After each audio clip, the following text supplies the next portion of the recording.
Welcome to the sacred land of Tibet. In this video, we explore the fascinating history and vibrant culture of this mystical land. From its rich traditions to the modern challenges its people face, the story of Tibet is a powerful journey of resilience and hope. Claims of armed invasion. Tibet, often seen as a peaceful land, has faced claims of foreign armed invasion linked to the Xizang campaign by the Chinese military. This narrative suggests a conspiracy by international forces aimed at curtailing the Chinese Communist Party, or CCP. In September 1949, the CCP emphasized national equality, unity, and religious freedom, viewing Tibet's liberation as a sacred duty, especially amid rising tensions with the local government trying to expel Han officials. At 4 o'clock in the morning on January 1, 1950, Mao Zedong sent an urgent telegram from Moscow to key leaders, directing them to reclaim Tibet. This mission marked the first major action after Chiang Kai-shek's retreat. Soon after, the Korean War erupted, prompting the U.S. to mobilize military forces in the region, complicating China's plans. As the Korean War escalated, the local Tibetan government quickly assembled a large army, seeking independence and resisting communist forces with covert foreign support. Tragically, the fifth Dalai Lama was assassinated by foreign agents while attempting to negotiate peace. In response, Chinese leaders felt they had to use military force, launching an attack on the port village in the Jiangzhou district to restore control. The battle begins. On October 1, 1950, the People's Liberation Army crossed the Jinsha River with local Tibetan support. After a day of fighting, Tibetan forces in Daqiao retreated, and the first five-star red flag was raised in Tibet. Within 19 days, the Liberation Army dismantled most defenses, leading to the surrender of Governor A. Vuongtan Mai, who was appointed to negotiate with the central government, weakening secessionist forces. During this time, China decided to support North Korea against American forces. On October 19th, the Chinese People's Volunteer Army entered the Korean battlefield. The liberation of Xizang occurred on October 24th, alongside the Chinese forces' initial battle against the U.S. The success in Xizang led to chaos in the Tibetan government as they sought direction from their leader, the regent, Vuongtan Nye. Vuong, though seen as a leader, was a deputy. The real power belonged to the former regent, Nyet Chan Hot Pat, whom Vuong had assassinated in 1947. After facing defeat, Vuong lost his confidence and sought help from local guardians. A prayer ceremony revealed that only a pure Dalai Lama could encounter the sacred, prompting Vuong to resign as regent on November 17, 1950, to escape the chaos. At 16, the 14th Dalai Lama began his political journey, sending a peace letter to Mao Zedong. On December 19, 1950, he secretly left Lhasa for Dongkit Temple near the Sino-Indian border, hinting at his desire to escape. Upon reaching the border, he chose not to cross, waiting for crucial information, which we will discuss later. International intrigue. In January 1951, El Salvador's UN delegation claimed Tibet had been invaded, demanding discussion. However, their only evidence was a single excerpt from a British encyclopedia, which became a laughingstock and was quickly rejected by the UN General Committee. This incident underscores the need for objective historical analysis. The historical relationship between China and Tibet often begins with the tale of Tungtan Khanbo and Princess Van Than, whose wedding is said to have taken place at Lake Bok Hai, now Yaolang Lake. In folklore, their wedding occurred in Lhasa. Princess Van Than brought crops and artisans to Tibet, greatly influencing its economy and culture. She introduced techniques in textiles, pottery, and winemaking. At Daichu Temple, she used bat kwe methods to ward off evil spirits. Tungtan Khanbo built temples to pacify local demons, and Tu Chiu Tu houses a revered statue of the 12-year-old Buddha Shakyamuni, a gift from the princess. This union fostered harmony between the Tang dynasty and Tho Phon, strengthening ties between the Han and Tibetan peoples for over 1,300 years.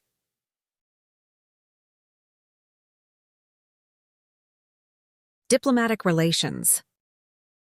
In 706, the Tang dynasty and Tho Fan established the Thonlong alliance to strengthen their ties. In 710, Princess Kim Thon married Tan Fo Sich Doi Chu Dan in Tibet. The Potala Palace mural, Tien Thuong Nat Song Nat Nguyet Dia Ha Nat Doi Ku Sin, commemorates the 832 meeting at the 8th Ming Conference, where stone monuments were erected in Chang'an and Lhasa. The mural symbolizes the close relationship between the two nations. After Tofan's decline, both regions fell into chaos until their official integration in the 13th century. In 1260, Hotat Liat became the Great Khan and moved the capital to Beijing, creating the Tongche Vienne to oversee Tibetan governance. The Yuan dynasty and beyond.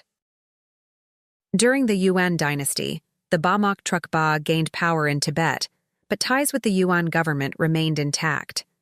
The Ming dynasty saw the Chu Thi clan effectively govern Tibet, with Zhu Di appointing Khatma sect leaders.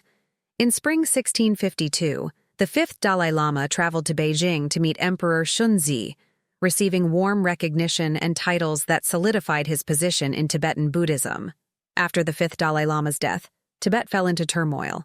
To restore stability, Emperor Kangxi granted the title Ban Tian Lat Ma in 1713, establishing the Dalai Lama's authority.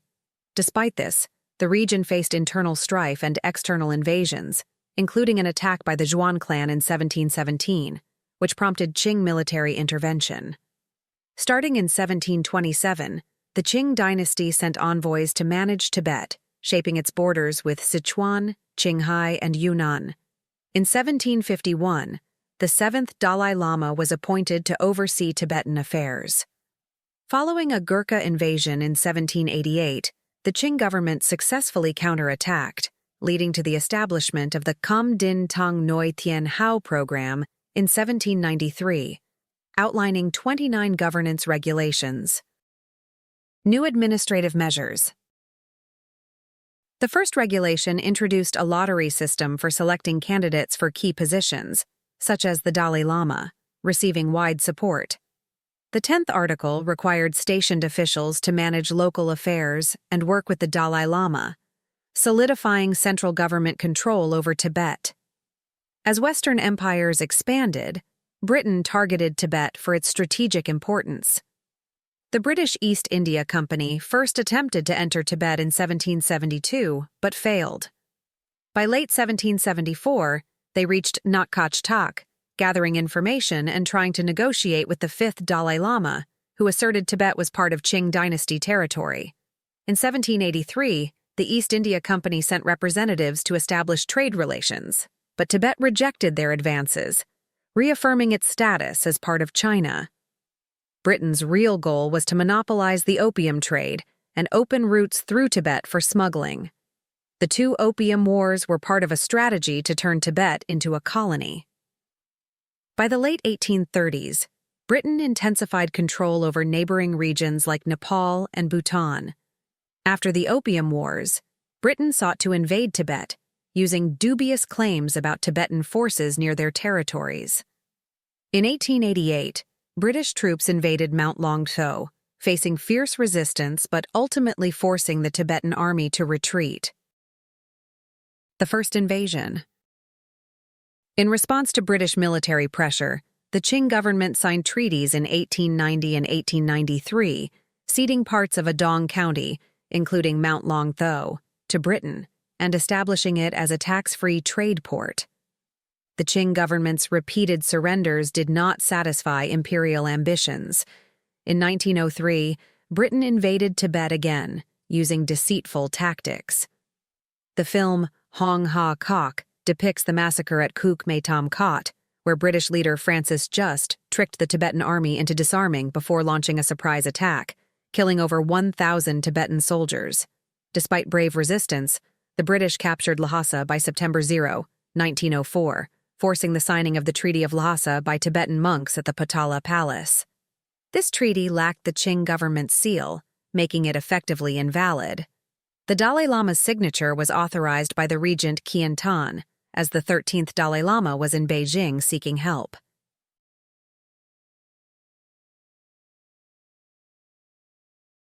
The divide and conquer strategy. In 1904, Western powers were illustrated dividing influence in China and Korea. Amidst the Xinhai Revolution, the 13th Dalai Lama was urged to secede. Britain, fearing intervention, proposed the McMahon Line at a trilateral meeting. China insisted Tibet was part of its territory, but had to accept the situation.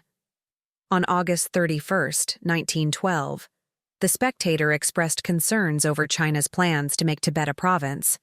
John Jordan, the British consul, urged Yuan Shikai to abandon plans to turn Tibet into a province, warning that Britain would not recognize the Republic of China otherwise. Under Western pressure, Yuan sent Chen Yifan to India for negotiations. The Simla Conference, October 1913, July 1914, ended in failure.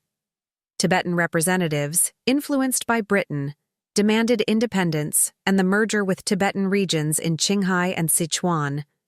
The British then proposed dividing Tibet into Inner and Outer Tibet, but China refused to sign. British Representative Arthur Henry McMahon delineated the McMahon Line, an illegal border aimed at promoting Tibetan independence and establishing a British protectorate. After World War II. After World War II, Tibet lost its strategic importance to Britain.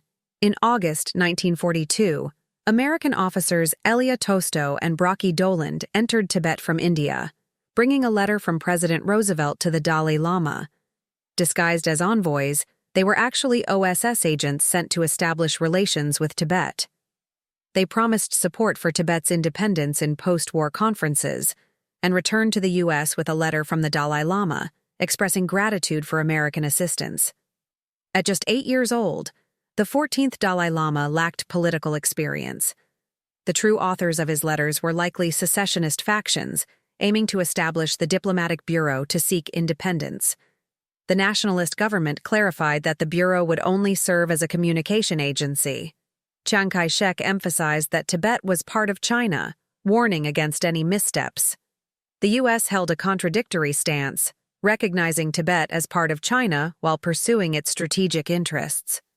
U.S. Secretary of State George Marshall confirmed the U.S. position on China's claim over Tibet. After World War II, Tibet became a battleground between Western powers and China amid the rising Cold War tensions. The UN proposal. El Salvador's representative Castro proposed to involve the Dalai Lama in international discussions after failed attempts to internationalize Tibet. On May 23, 1951, the Central People's Government and Tibetan delegates signed the 17-article agreement, addressing key issues such as expelling imperialist forces, permitting the Chinese People's Liberation Army's entry, establishing autonomy, and ensuring religious freedom. This agreement laid a legal foundation for stability in Tibet. On July 16, 1951, General Zheng Jingwu prepared to meet the 14th Dalai Lama, bringing anticipated news to the young leader. Vuong Tan Mai informed the 14th Dalai Lama in Adong about the agreement details. After returning to Lhasa on August 17, 1951, the Dalai Lama supported the 17-article agreement and pledged help to the Liberation Army. On October 26, 1951, the 18th Division entered Lhasa, aiming for stability. However, on March 16, 1959, the Dalai Lama sent letters expressing concerns about reactionary activities, while secretly planning to flee Lhasa for India on March 17, 1959, contradicting his previous reassurances. Upon his return in 1951, the Dalai Lama found Lhasa in disrepair, with around 30,000 residents, including over 4,000 beggars. The Chinese army prioritized reclaiming land and establishing agriculture to ensure food supplies. The People's Bank of Tibet provided interest-free loans, aiding farmers with tools. Major highways, including the Qing-Tibet and Qinghai-Tibet highways, were built within 4 years, transforming Tibet's accessibility.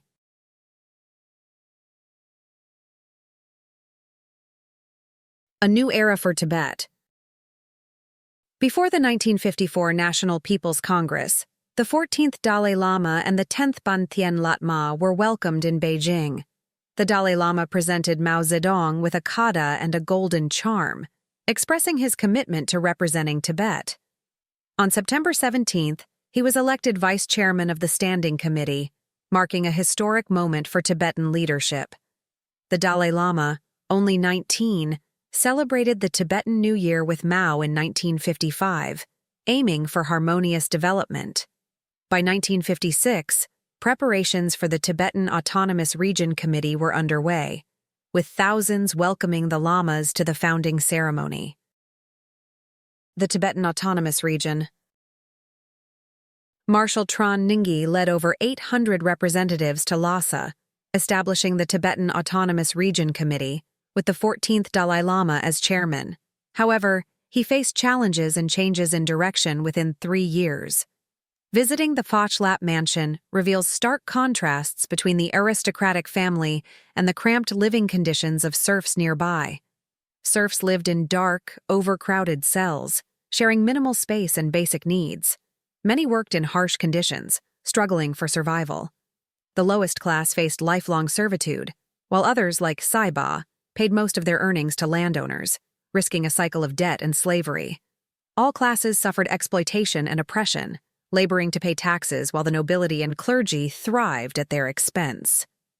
The Phochlap mansion in Ban Tuok Luan housed over 200 people, including 70 serfs, with all land owned by the Phochlap family before democratic reforms. Phochlap Chat Te Vuong Ku, well-versed in Western culture, exploited the feudal system while enjoying luxury items. Despite the perception of Old Tibet as peaceful, the Phochlap family owned 37 mansions and thousands of serfs. In 1959, Phochlap Chat fled to India with the Dalai Lama, fearing reforms would threaten his wealth. The historical significance. A key photograph from this era shows the Dalai Lama, local officials, and high-ranking clergy. Though Dang V, the Dalai Lama's chief steward, was known for exploiting serfs through high-interest loans, causing fear among the elite before reforms. Post-reform privileges were extended to the general population, improving access to electricity, medical services, and education. Brutal practices such as amputation and skinning were documented in laws categorizing people into classes, with upper-class lives valued significantly more than lower-class lives. Old Tibetan laws created an unjust society where 95% of Tibetans were serfs or slaves. The combination of government and religion prevented uprisings, as feudal leaders claimed divine authority. Monasteries exploited the populace while perpetuating a cycle of suffering through promises of a better rebirth. The road to reform. With the establishment of the Preparatory Committee for the Tibetan Autonomous Region in 1956, Tibet began to develop civilly and healthily. The populace, including the upper class, demanded reforms, figures like Ban Tien Latma a Vuong Tan. My proposed changes to religious institutions. The Dalai Lama also expressed a desire for prosperity in Tibet. However, in 1956, fears of reform led some upper-class reactionaries in Qinghai and Sichuan to initiate armed rebellions involving the Dalai Lama's brother, Laktang Tamdan. The uprising spread through the Kham region and Lhasa, supported by Western powers. In response, Mao Zedong issued a non-reform policy, hoping to appease the upper classes, but this did not satisfy the reactionaries who wanted to maintain the serfdom system. Tibetan delegation in India. During this time, the Dalai Lama and Ban Tien Latma were invited to India for the 2500th anniversary of Buddha Shakyamuni's Nirvana. This event attracted anti-China forces and the CIA. Concerned for the Dalai Lama's safety, Premier Zhou Enlai advised caution, but the Central People's Government ultimately allowed the trip. Upon arriving in India, the Dalai Lama faced pressure from reactionaries to declare Tibetan independence, with threats to his life prompting Zhou Enlai to negotiate with India to ensure his safety. On March 17, 1959, the situation escalated as the Dalai Lama fled Lhasa. Insurgents attacked government offices, but the army, supported by monks and citizens, quickly suppressed the rebellion within 2 days. Documentaries show serfs burning slavery documents, symbolizing their liberation after centuries of oppression. Before reforms, Monasteries held 36% of arable land and relied on serfs for sustenance, engaging in brutal usury with interest rates of 30% to 40%. Many debts passed down generations. Today, Tibet still has numerous religious establishments with thousands of monks. Thank you for joining us on this fascinating journey through Tibet's rich history. We hope you found the insights enlightening and thought-provoking. If you're eager to uncover more captivating stories and hidden gems from around the world, be sure to subscribe to Eagle Discovery and hit the notification bell. Your support helps us continue exploring the diverse cultures and histories that shape our world.